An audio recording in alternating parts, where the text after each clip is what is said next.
Good day mga utol, at ito umpisa na naman ang grind yung Tito Rap. Araw pala ng Lunes ngayon at ayan, palabas na ako ng bahay. Papunta na ako sa tambahan sa may Muson, sa may Jollibee. Nga pala ay alas 9 ng umaga yan. Ang target lang kasi natin na rides ngayon ay alas 9 hanggang 1 ng tanghali.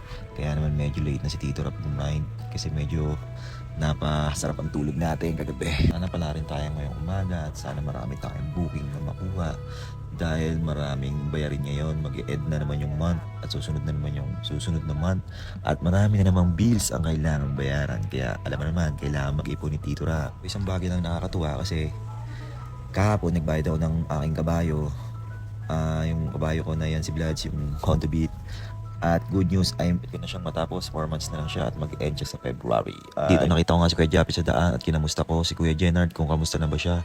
At okay naman ang naging usapan. Malapit na rin kami magkita soon. Ayun, happy naman si Tito Ra. Good news para sa lahat. Dito ay nagpaalam na nga pala kami. At sabi ko, balitaan na kami pag naka-uwi na si parang Jenard.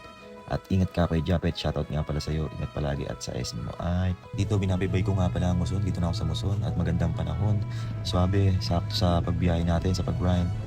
Medyo banayad lang ang traffic, walang gaanong siksikan.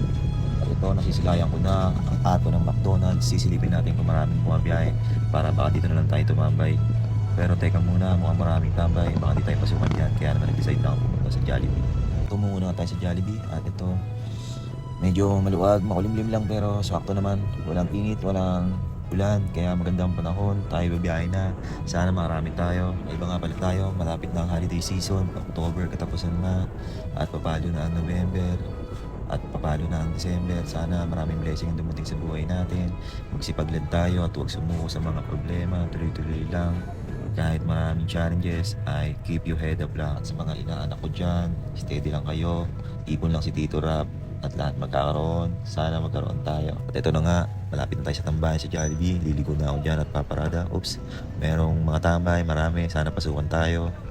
Kasi pang umaga lang ang ating shift. Sana marami. Ayan, parada mo na si Tito Rap. Medyo pogi. No, wala pang ligo yan. Palit damit lang, palit brief.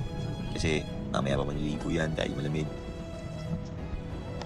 Tumambay nga pala tayo dito kasama si Tatay George. Seryoso sa padodod ng NBA. And waiting lang kami. Sampa-sampa lang dyan. Sana magka-Boeing na.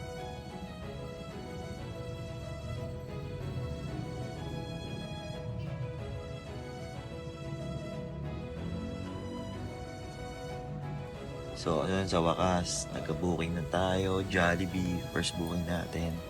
So, kukunin natin to. Tapos, deliver na tayo. Ang saya-saya, nagka-booking. Tapos, batch pa. Kaso maliit lang yung pamasahe, pero blessing na rin yan. Ito, aalis na nga pala tayo. Pupunta na tayo sa ating customer. Ilalagay na natin yung food. Ayan, nag-video muna si Tito Rap.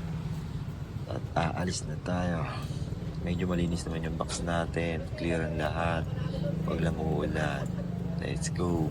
So eto na, dito na naman tayo sa magulong traffic ko dito sa Muson. May mga enforcer pero traffic pa rin. Medyo magulo, hindi na nagbago. So yun, hindi ko na nakuhanan yung pag-deliver natin. Pauwi na ako, tinabad na kasi ako. Pero ayan, medyo banayad naman, magandang panahon. Uuwi na tayo. Bali, nakatatlong booking nga pala tayo nung araw na yan. Masaya naman na may tanggol natin. Sobrang saya ko, nagsayo-sayo muna tayo. So ayan, kasi yung after ng mga delivery natin, hindi na nasundan yung booking. Kaya naman nag-trip na lang tayo, nagsayo-sayo tayo. So hanggang dito na lang yung video natin mga papang. Sana nagustuhan nyo yung video. Pa-share na lang and like and follow. Bye!